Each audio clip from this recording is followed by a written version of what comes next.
Hi, I'm Eric Siegel with ericstrains.com. Today we're going to be taking a look at the latest 3-rail O-scale 2666 Allegheny from Lionel. Alright, so before we get started, I do want to clear one thing up because if I don't, I will never hear the end of it in the comments section for this video. The 2666 wheel arrangement on a steam engine was called an Allegheny on the C&O Railroad, and so for that reason Lionel is calling this model an Allegheny because they've offered 4 versions of this engine for sale. 3 of them are for the C&O, and so they are Alleghenies.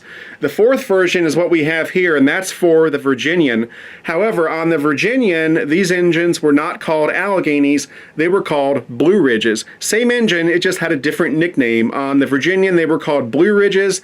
On the C&O, they were called Alleghenies. So technically what I've got here is a Virginian Blue Ridge, not an Allegheny, although it is the same type of engine. However, in the Lionel catalog, it's called an Allegheny. On the Lionel website, it's called an Allegheny. And on the box for the engine, it's called an Allegheny. So if you want to buy one of these things, make sure you search for a Lionel Allegheny, not a Lionel Blue Ridge, because if you do that, your search will come up empty. Anyway, now let's talk about some of the history behind the Allegheny/Blue Ridge. Regardless of whether it's a C&O Allegheny or a Virginian Blue Ridge, both locomotives were manufactured by Lima Locomotive Works. The first Alleghenies went into service for the C&O in 1941, and between 1941 and 1948, Lima built 60 of these engines for the C&O. On the Virginian side of things, Lima built 8 of the Blue Ridge class engines in 1945. Now, as you might guess, the C&O called these engines Alleghenies because they hauled coal trains over the Allegheny Mountains. Likewise, the Virginian called these same engines Blue Ridges because they hauled their trains through the Blue Ridge Mountains. The 2666 steam engine was one of the most powerful reciprocating steam locomotives ever built at 7,500 horsepower. They were also one of the heaviest ever made as well at 389 tons, including the tender. These engines were coal-hauling monsters. The C&O began retiring the Alleghenies in 1952, and by 1956 they were all retired. The Virginian had retired all of their Blue Ridge engines by 1955, and by 1960 they had all been scrapped. Now, while there are no Virginian Blue Ridge engines around today, there are 2 surviving C&O Alleghenies. In 1956, C&O number 1601 was donated to the Henry Ford Museum in Dearborn, Michigan, and it has been on display indoors ever since at that museum. C&O number 1604 was initially sent to be scrapped, but it was then donated to the Virginia Museum of Transportation in Roanoke around 1969. In 1985, it was damaged by a flood, but Norfolk Southern paid for a cosmetic overhaul to get it looking right again. After that, it was sent to Baltimore to be displayed at a shopping center adjacent to the B&O Railroad Museum. And then finally, in 1989, it was donated to the B&O Museum where it resides today. Now let's talk about Lionel's rendition of the Allegheny. Now, this model was offered in Lionel's 2016 Volume 1 catalog, and then these things started arriving in stores in the fall of 2016. Now, they've offered 4 different Alleghenies/Blue Ridges for sale. There are 3 C&O Alleghenies. There's number 1601, 1604, and then 1608. And then there is 1 Virginian Blue Ridge for sale, which is what we have here, and that is Virginian number 906. Getting into some stats on this model, the length of the engine itself is right at 19 inches, the length of the tender is about 12 inches, and the overall length of this model is right at 31¼ inches. The weight of the engine itself is 11 pounds 8 ounces, I think. And I say that because my digital scale maxes out at 11 pounds, and the engine shot right past that. So my best guess is 11 pounds 8 ounces. The tender weighs 5 pounds 10 ounces. That gives us a combined weight of 17 pounds 2 ounces. This thing weighs a ton, and because of that, it has incredible pulling power. This engine has some of the best pulling power I've seen in an O-scale model. It's got 4 pounds 13 ounces of pulling power, and that's with 18 volts of power on the track and 1.3 amps of current. And then finally, the minimum curve needed to run this engine is 0.72. Now, under the hood, this engine is powered by one large flywheel motor. Up in the front, there is a dual smoke unit that takes care of the smokestack and the whistle steam smoke effect.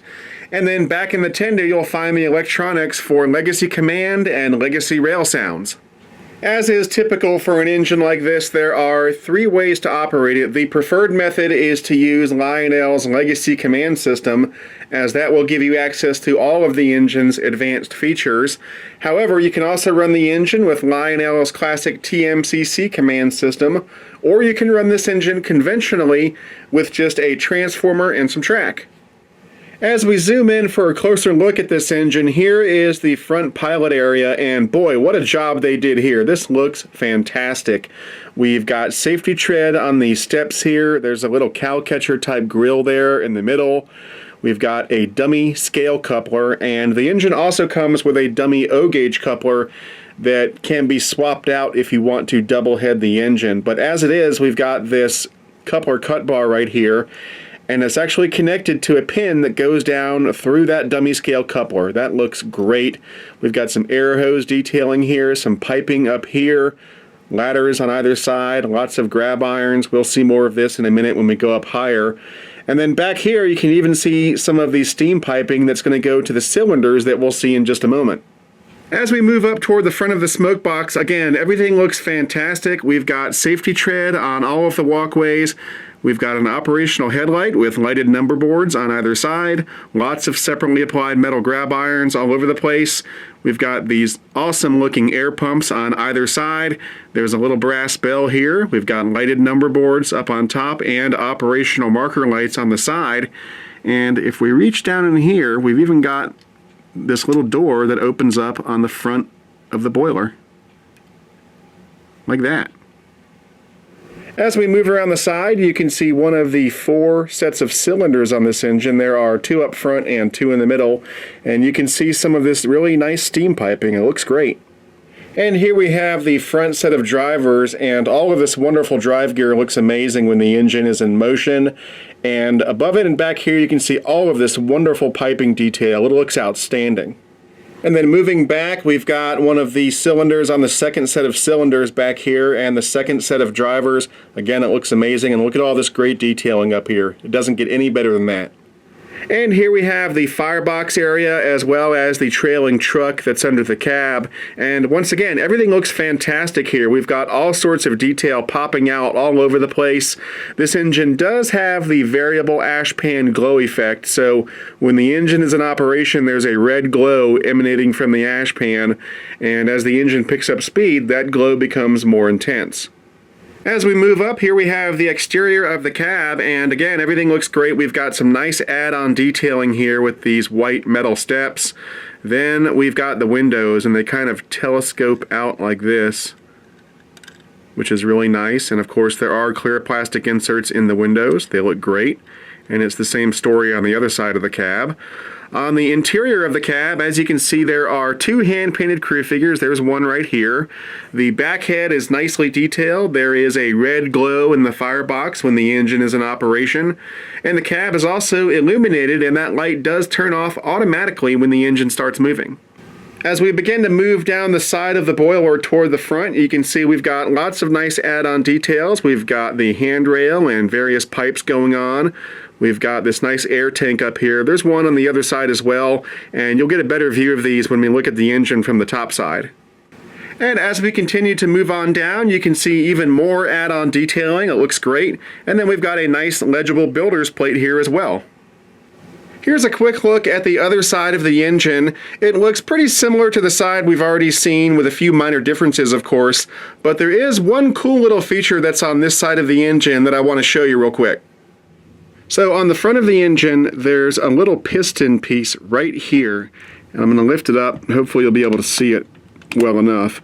And as the engine articulates, that little piston piece goes in and out. It's really cool, and that is actually prototypical because on the real 2666, that is a pipe that carries steam. And so I think it's really cool that Lionel put that on this model. Up on top of the engine, we've got a nice feed water heater and some add-on details behind it. Then we've got the smokestack, and as I said before, this engine is equipped with a fan-driven smoke unit. And of course, when you want to load smoke fluid into the smoke unit, you simply pour the smoke fluid directly down the stack.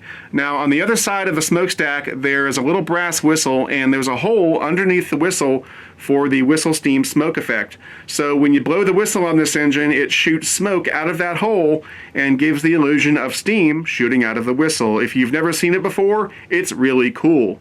Now, the smoke unit for the smokestack and the smoke unit for the whistle steam smoke effect, they share a smoke fluid reservoir. So when you add smoke fluid to the main smokestack, it supplies smoke fluid to the smokestack and to the whistle steam smoke effect. Moving back, we've got the first sand dome, and you can see there's some nice detailing coming off of it, and we've got some nicely detailed hatches up top, and you can also see a nice hand-painted valve up here. Then we've got a nice little dynamo generator here, a steam dome, and then the second sand dome right here. And then we come to one of my favorite spots on this engine because it looks so unique. We've got these big air tanks, and these are separately applied add-on parts. We've got these nice looking brass pop-off valves, and then we've got lots of other nice add-on details as well. It looks great. We've got some additional nice detailing back here, and then on top of the cab roof, we've got a vent that opens up like that. Here's a look at the gap between the engine and the tender, and as you can see, it looks pretty good, especially for O-scale. Here's a look at the back of the engine. Down here we've got the drawbar, and sitting on top is one of the two infrared sensors that allows the electronics in the engine to communicate with the electronics in the tender. Moving up, we've got the drop plate with safety tread on it. We've got a couple of separately applied grab irons. We've got these cast metal curtains, which look really nice. And then we've got the interior of the cab, and if I shine a light in there, you can see that they did a pretty good job. It looks great. Here's a look at the underside of the Allegheny. We've got 4 pickup rollers for good solid electrical contact. There are traction tires on the rear axle of each set of drivers, so we've got a total of 4 traction tires. And then underneath the trailing truck, on this side we've got the Odyssey speed control switch and the run program switch, and then on the other side you'll find the smoke unit on-off switch.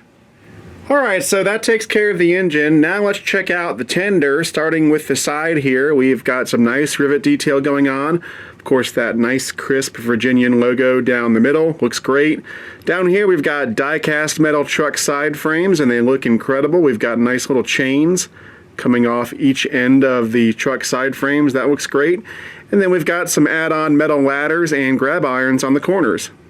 On the front of the tender, we've got the other end of the drawbar assembly, and sitting up on top is the second infrared sensor that allows the electronics in the tender to communicate with the electronics in the engine. We've got some nice cast-in details all around. We've got some separately applied metal grab irons here and there, and we've got safety tread up here on the walkway. Now, the most interesting thing up here is that these little doors right here that the coal would pour out of, they actually lift up. So, I don't know if you can see it very well, but if I take my finger, I can actually lift up those little doors. It's pretty cool. Here on the back of the tender, we've got an electrocoupler that can be thrown from the Legacy or TMCC remote. And above it, just like on the front of the engine, we've got this elaborate separately applied coupler cut bar. We've got a nice add-on metal ladder and some add-on metal grab irons. And then right here is an operating backup light. On top of the tender, up front, we've got a real coal load, and again, for you newcomers, this is actually real coal that they've glued in place up on top of the tender.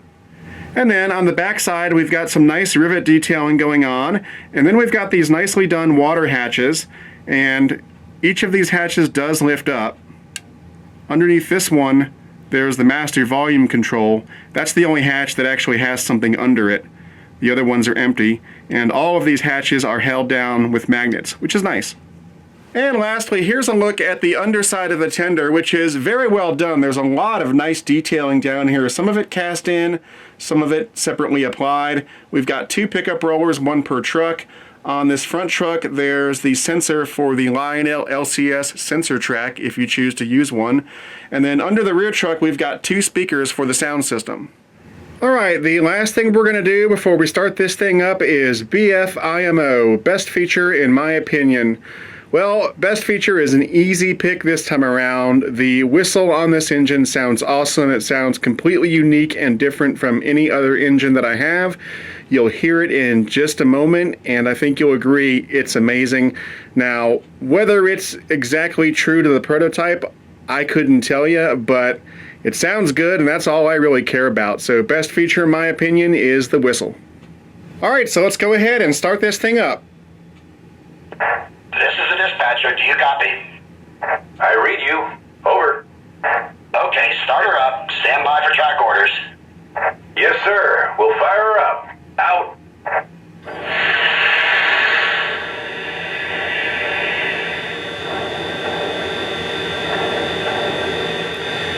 Okay, first up, let's check out the whistle. And again, this is my favorite feature on the engine, so hopefully I'll do it justice. Let's try.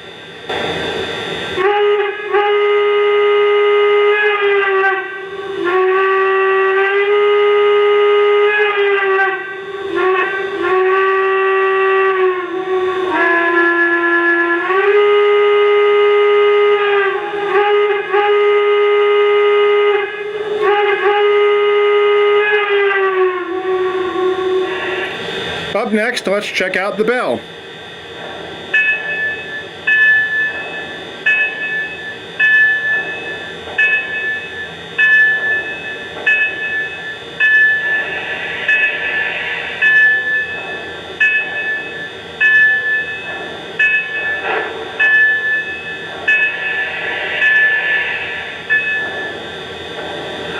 Here's the sound of water being added to the tender.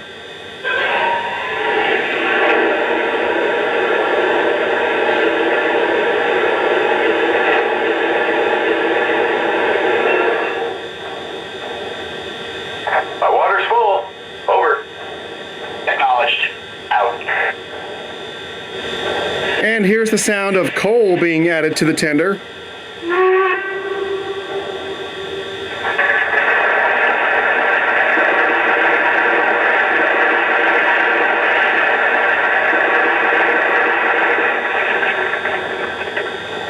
My coal's full. Over. Affirmative. Out. And here's the steam blowdown sound.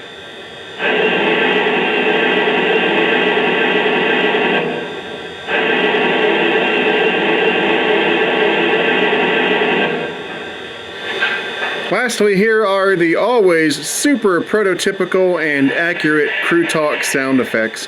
I'm just kidding. I like them, they're a lot of fun, but if you don't like them, keep in mind you don't have to use them. Dispatcher here. Please stand by. Over. Roger. Standing by. Out.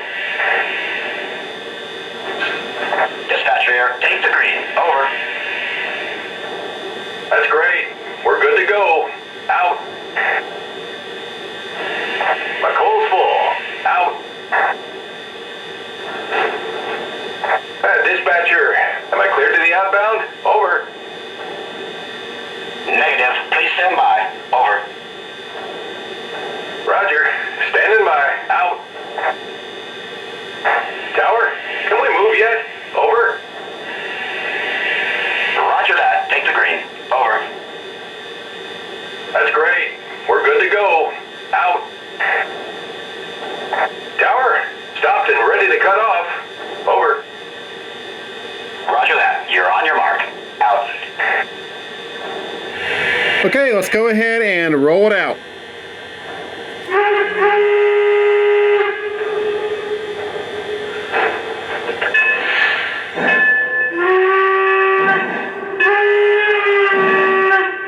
Dispatcher, train is outbound. Over. Roger that. Keep rolling. Out.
right, that about wraps it up for this review. As you've seen, this is an absolutely gorgeous model and it sounds incredible. I love this thing. Now, if you're interested in purchasing one of these, as I said before, there are 4 different versions available for sale. There are 3 C&O Alleghenies for sale. There's number 1601, 1604, and 1608. And then there's also the Virginian Blue Ridge, like you see here, number 906. Now, regardless of which one you buy, they all have the same price tag. The retail price on this engine is pretty high. It's right at $2,200. Now, of course, if you go through a good Lionel dealer, you can get a bit of a discount off that retail price. And as always, if you're looking for a good Lionel dealer, try my favorite train store, which is Legacy Station. You can find them on the web at www.legacystation.com or give them a call at 770-339-7780. Anyway, that's it for now. I'm Eric Siegel, and I'll see you next time.